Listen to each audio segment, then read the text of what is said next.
Hi there everybody, Ollie here, aka Secret Nimbus here, another episode of Magic Duels. So for today's deck tech, I'm going to be looking at my Battle for Zendikar updated version of the Simic Tempo deck. So this is one of my favourite decks from the previous generation. It's just basically the way this deck works is that you play very, very small creatures which have a lot of value behind them. So they either do things like draw cards, bounce, tap, all sorts of stuff like that, so you maintain a good board presence while denying your opponent the same advantage. So to start off with, we've got the Harbinger of Tide, which allows us to basically bounce a target creature, target tap creature back to our opponent's hand. We can also flash it in if we pay 4 mana as well, so it makes a quite nice card where we can either bounce a creature on our kind of like our main phase, or even on our opponent's off step, we can bounce a creature back to their hand and force them to replay it. We've then got Mist Intruder, so this is a new addition. It's replaced the Welkin turn. I like the idea of having the ingest, so milling down our opponent's what's what I'm looking for? Our opponent's library. It's still flying as well, which is quite nice. So we can still keep swinging in the air and doing that ingest kind of damage to our opponent's deck. Then got Undercity Troll. This guy stays because he renowns, and he's got the regenerate ability, and he's just a nice 2 mana 2/2. Elvish Visionary, 2 copies of this. Just nice early game card to draw some more cards, keep topping up our hand. Got Disperse, want all 4 copies of this in here, so 2 mana bounce spell, which is also an instant, so we can play it on our opponent's off step as well. So play it on our opponent's turn rather than off step. What am I on about? Yeah, play it on our opponent's turn. Gesturing Thief stays in here, just the 2 copies of it out of the 3. It's just a nice card which has prowess, so potential to pump it up when we play some of our bounce spells or something like that, and we can use it to draw cards whenever it deals combat damage to a player. Frostlinks, like this card, it's a very, very nice card, so the fact that you can play it and a creature doesn't untap until its opponent's basically it's tapped for an entire turn of our opponent's, so you can play it on our turn, doesn't untap during our opponent's next turn, and then we can then kind of, so it basically takes a creature out of play for at least a couple of turns, which is quite nice. Bounding Krasis, this is still a great card, so you can flash it in on your opponent's, either your opponent's off step to tap down one of their creatures to prevent it as a blocker, or even flash it in at the beginning of your opponent's turn to prevent a creature from attacking, which is pretty cool as well. Scatter the Winds, the first of the counter spells, so this is included mostly because it's a 3 mana counter spell, plus it's got the ability to also awaken one of our lands as well, so we can potentially populate the board with another small creature if we manage to get up to 6 mana, that is. Spell Shrivel is another one of the counter spells, so we're running 4 counter spells in this particular deck. So this, similar to Scatter the Winds, is a 3 mana counter spell. The opponent can basically pay 4 mana to stop the spell being countered, but at the beginning of the game this is very unlikely. If they're trying to play something like Ulamog, again, that's also very unlikely that they're going to have 14 mana. They're likely going to want to play Ulamog when they have like 10 mana, play it straight away, and then Spell Shrivel can still counter that, which is quite nice. Wild Size still remaining in here, so the ability to give a creature +2/+2 and trample, and the ability to draw a card all for 3 mana is a very, very good value card. Whirler Rogue is in here, mostly because it generates 3 creatures, and the ability to make a creature unblockable with when you tap 2 target creatures. Separative Void Mage, only 2 copies of this in the deck as it is quite expensive, but it is quite nice to be able to play a 2/2 creature and bounce a creature back to our opponent's hand. Kajora, can't not include a Planeswalker in a deck like this, so basically we can untap up to 1 target creature and up to 1 target land, so nice to potentially create an extra blocker after we've swung. Also, we can reveal the top 4 cards of our library, may put a creature card and a land card from among them into my hand, so good for maybe if we're running low on creatures or we want to find a mana, could be quite useful. And then her ultimate would probably not be very relevant in the deck like this, but it's pretty cool. So basically whenever a creature enters the battlefield, it may have it fight target creature, and then you can put 3 8/8 blue octopus creature tokens onto the battlefield.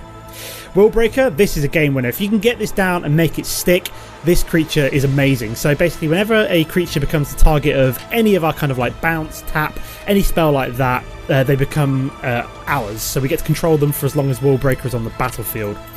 Then we've got Outland Colossus, so we just need a big finisher in this deck. So it's Renown 6, it can only be blocked by 1 creature, so it's got pretty good value here.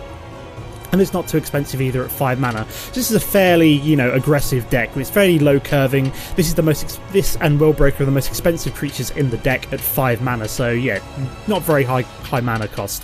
In terms of the mana base, we've got 8 islands. 7 forests. Then we've got Lumbering Falls. So this is a great addition to a tempo deck. The fact that we can play a land which can also become an elemental creature token. So we can actually sorry, an elemental creature, not a token, what I'm on about. So the fact we can actually kind of generate extra creatures from our lands just kind of gives it that good value and good tempo.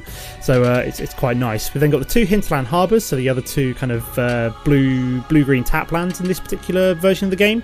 We've got 1 Rogue's Passage to make something like Outland Colossus unblockable. And finally Skyline Cascade, so another great addition to the tempo deck. So the fact that we can play this and then force an opponent's creature to not untap during its opponent's next untap step is very, very useful. So that's the deck. Let's go play a couple of games, guys. Okay guys, here we are for game number 1. So I believe we're playing the rank 34 Hot Soup Emperor. Now this is definitely a keeper. So we've got 3 mana, 2 Undercity Trolls, a Whirler Rogue and a Spell Shrivel. Yeah, we're playing Hot Soup Emperor, rank 34. I'm still wallowing down at the low to mid 20s. I'm still struggling at the moment. Still trying to work my way up. I haven't really had time to play a lot of games in a row lately, so although I'm hoping to change that. So on Friday night this week I am going to be playing I'm going to be streaming, sorry, so watch out for the notification going up on the channel that I will be streaming this Friday night, doing a bit of Friday Night Magic on Twitch.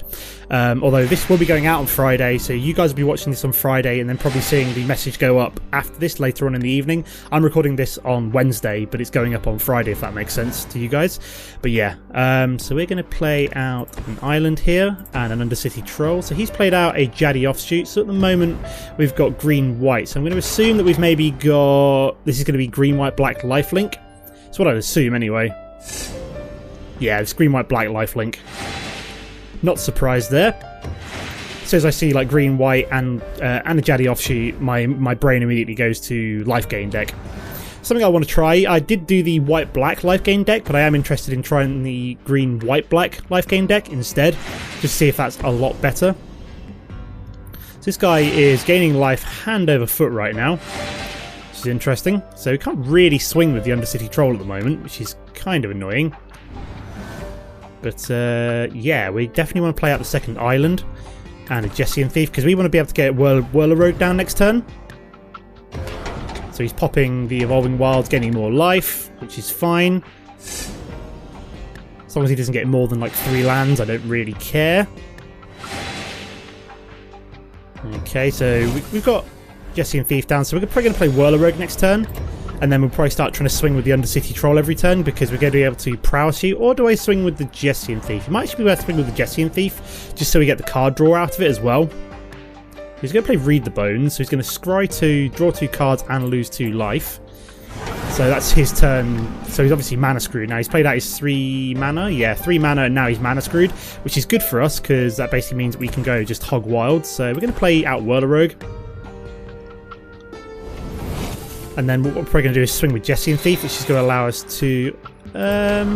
do we swing with Undercity Troll? So choose a creature which can't be blocked. Do we go for Jessian Thief or Undercity Troll? I like the idea of Jessian Thief, just because it's going to allow us to draw a card as well, get the most value out of it. There we go. I mean, we can probably swing with like everything next turn, just because he's only got 2 blockers on the field, and providing that he didn't actually draw any mana with the Read the Bones, he could still be mana screwed, which could work out quite well for us. We do have another Undercity Troll to come down as well. And a potential... so yeah, he was mana screwed last turn. He's still mana screwed, which again is still good for us. So he's drawn lots and lots of cards, and I'd laugh if he... I was going to say I'd laugh if he hadn't found a land that time. Although he's still only on 4 mana, so we might want to hold open Spell Shrivel at this point, just to kind of counter any creatures that he might want to play. So we can actually play Undercity Troll and Spell Shrivel, which is good for us. So I'm going to swing with everything here,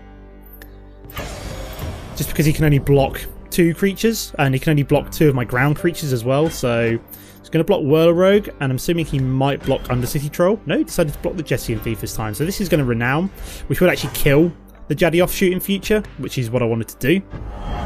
And then we're going to play out Undercity Troll like so. Hold open the Spell Shrivel for anything he might play this turn. So this is going pretty well. This is basically how tempo should run. We should play lots and lots of creatures, and then have things like Spell Shrivel and Whirler Rogue to ensure that we're pushing through damage every single turn. So let's see what my opponent does next. We've also got the Thopters in the air, basically guaranteeing us 2 damage every turn if we want that. So he's technically on a 10-turn counter, and we definitely want to spell Scribble Gideon. You can go to hell, Gideon. I do not want you. There we go. Very nice. So it's nice to actually see... Oh, it's got exiled as well, didn't it? So he's got no possibility of bringing that back, which is kind of awesome. We do have Harbinger of the Tides as well, which is sweet. So I'm just kind of flaunting all the mana I've got right now in front of his face. I'm just going to swing with everything again. There we go. So he's going to block the Whirlorogue again, block the Jessian Thief. And we're going to push through 5 damage, and that's going to renown as well. So he is in a whole world of problems right now. I mean, he could have something he could play this turn, something devastating, but I'm fairly sure Gideon was going to be one of his most devastating cards, which we managed to obviously luckily counter with the Spell Shrivel. We're obviously leaving mana open here, so he's played Felidar Cub. So we could destroy target enchantment. That's good because we don't have any enchantments in this deck, so I'm not too bothered by that. We gained some life there. And he's going to play out Bloodcurse Knight. Okay, so that's kind of annoying. So if he plays an enchantment... okay, so we've actually managed to find Wild Size as well, which is good for us. So play out an island here. And then I think we shall swing with 2 Undercity Trolls, Jessian Thief, and we will swing with the Thopters maybe? They can't be blocked, so I may as well swing with the Thopters. So we've got the Wild Size open here to potentially destroy anything that he might... so he's going to block the Felidar Cub on the Jessian Thief. No, he is not. He's going to block with the Jaddy Offshoot against the Jessian Thief. And he's going to block the Felidar Cub against the Undercity Troll. Okay, so this is looking good for us at the moment. And then we're going to Wild Size you, which is going to push through a hell of a lot of damage, while also drawing us a card. We get another Wild Size. Very nice. That's good for us. That draws us another card from the Jessian Thief. We do have Harbinger of Tides to potentially bounce back Bloodcurse Knight this turn, so if he swings with it, I can flash in Harbinger of Tides, bounce it back to his hands, and it won't actually do anything, which is kind of awesome. The moment it becomes tapped, of course, so I can only use Harbinger of Tides to bounce back a creature if it becomes tapped. So he's playing Read the Bones, so he's obviously digging for something. He doesn't have his tools to win right now, which is nice for us, of course.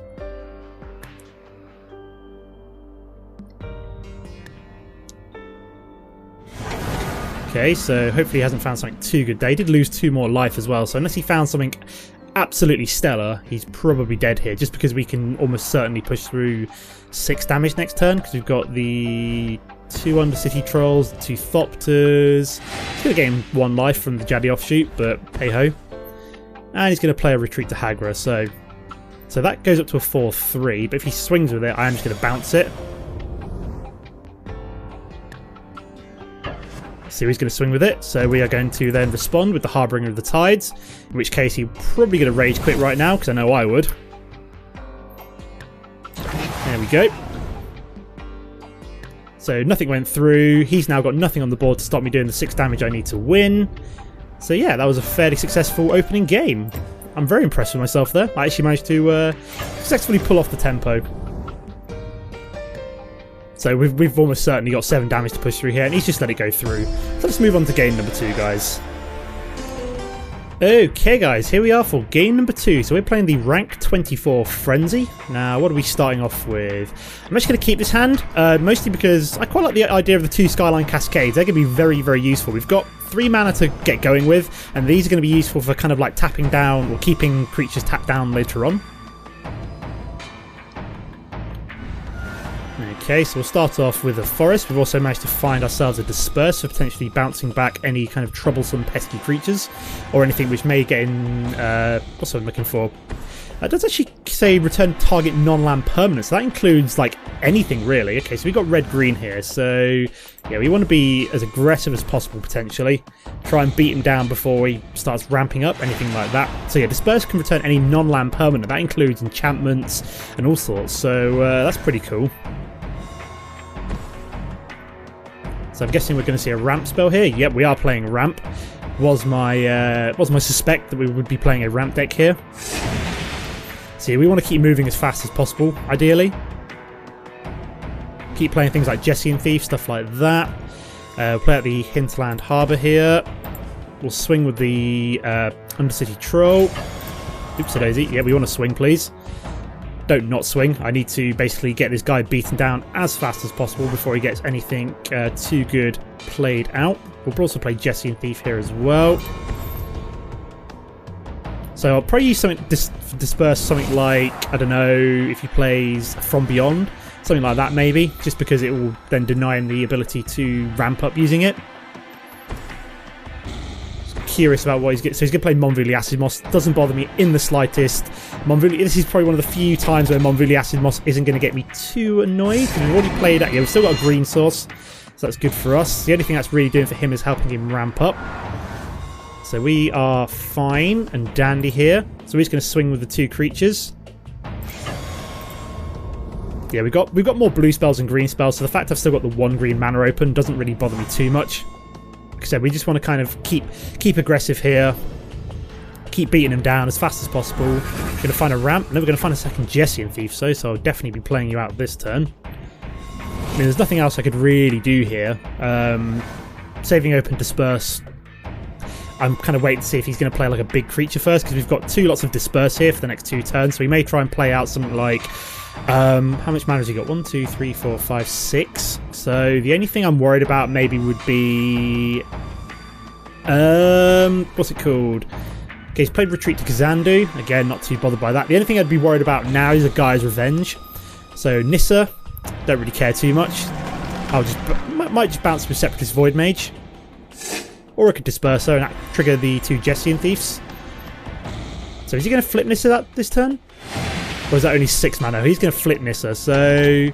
I mean, I could just Disperse Nissa here, which is kind of hilarious. So he's going to -2 down Nissa, so we do have the Asher the Awakened one. Is it Asher the Awoken one? Ashai the Awoken one, my bad. So play that with Forest here, and then... Do we just Separatist Void Mage, or do we Disperse? Nah, I think I'm going to Disperse it. We shall trigger the Prowess on these 2. I mean, we have the Separatist Void Mage to... Okay, maybe I should have used Separatist Void Mage there, actually, just in hindsight. Just because I could have actually bounced Nissa back with the Disperse. This is obviously something I'm still getting used to reusing the deck again. I've got to remember which creatures do which. So basically, Separatist Void Mage can only bounce creatures, whereas Disperse can bounce everything. So what I should have done was to have actually dispersed... use Separatist Void Mage on the Asher, and then use the Disperse next turn on the Nissa. Although Nissa's nowhere near ultimate, so I'm not really too bothered by her, if I'm going to be honest. So he's only got 1, 2, 3, 4, 5, 6, 7. Okay, so Grove Rumbler, he's found it. That's fine, because I can just bounce it with Separatist Void Mage or potentially Harbinger of Tides later on. We're in a good place right now. We've got a good board presence. Again, Monvuli Acid Moss is not going to set me back in the slightest. So this is one of the few times where I'm not getting too raged out by the Monvuli Acid Moss. So the only thing it really does is give him some health back on Retreat to Kazandu. And he's been replaced by AI because he's probably realised that he's, a little bit behind now. Play out an island. We've got plenty of mana here still. Just going to swing with all of these guys. Keep this up.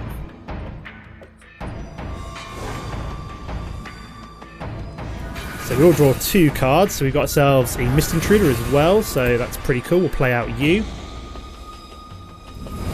And Harbinger of Tides I could play, but there's no point, so whatever. So he's down to 6 here. So basically anything that he plays this turn is either going to get tapped or bounced, and then we just swing for the win. So I think, yeah, we've got lethal on the board, so if he doesn't play anything, he's dead. If he does play anything, he's dead. Okay, so he found another Retreat to Kazandu, which is fine, because if he doesn't have a mana... Okay, so he's played Zendikar Incarnate, which is what we're expecting. So, like I said, we just bounce this with Separatist Void Mage. Okay, so he's played 2 creatures. So we bounce one and tap the other. No, we can't do that either. That's kind of annoying. So we play out the Forest here. What can we do? Trying to think here. What's the best way to do this? I mean, I can Separatist Void Mage the 8/4, then swing with everything, and then just kind of... Yeah, or do we just push through with Wild Size? Actually, let's go for the Wild Size play here. No, can we do that either? Actually, saying that, I think I'm just going to have to push through with Wild Size on the Mist Intruder for 2 turns. So I would have actually prowessed the Jessian Thieves as well, but... It's the fact that he... so we're going to push through 3 damage here. And we're going to mill a Grove Rumbler, or ingest a Grove Rumbler. So we're basically just got to survive this turn, and then we've got another Wild Size, or we've got bounce spells to bounce everything back. So I think we're okay, providing he doesn't play anything too scary.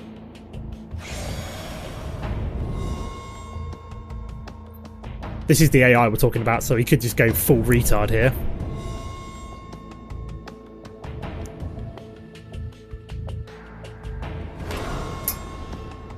So, not played anything yet. We've got a Jaddy offshoot, so we could gain some health. And he's played an Evo Leap. Okay, interesting. Anything else? And a From Beyond. So again, not too bothered by that. So what we could probably do here is play out a mana. And then we've got 6 now, so what we could then do now is Frostlinks and Wild Size. So what we can do is play Frostlinks out. Oh, you idiot bloody game.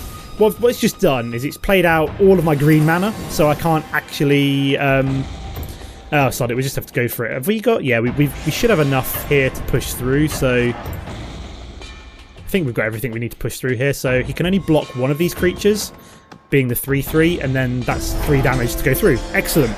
Cool. 2 wins out of 2.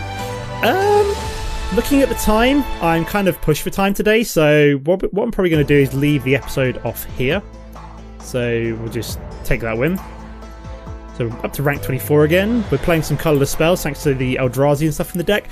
But yeah, I'm probably going to leave it here for now. So as always guys, don't forget to comment and like if you enjoyed the episode, and I'll see you next time. Goodbye.